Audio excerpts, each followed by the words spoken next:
In some ways, my American Jewish story is not very unique.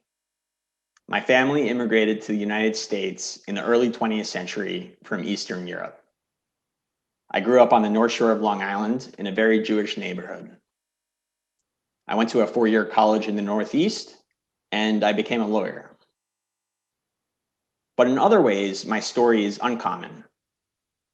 I joined the US military after college, and I served for 4 years. There are not many Jews in the US Army, and I was the only one in my unit, which was the 75th Ranger Regiment.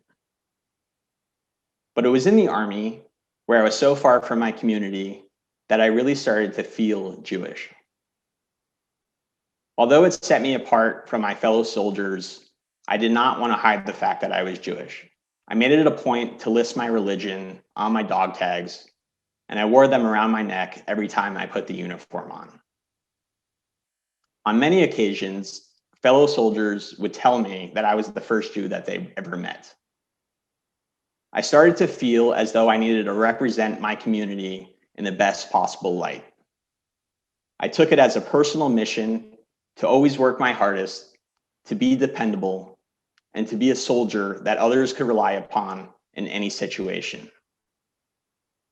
Through this experience, my Jewish identity deepened. I connected more with the Jewish values that I was raised with, but that I always took for granted. Now that I'm out of the Army and living in Seattle, I try to keep that same sense of identity. It is part of the reason I feel so strongly about connecting to the Jewish community here and getting involved with AJC. This year, I became a father for the first time.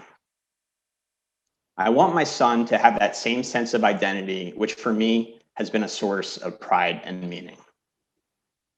I am a proud American Jew.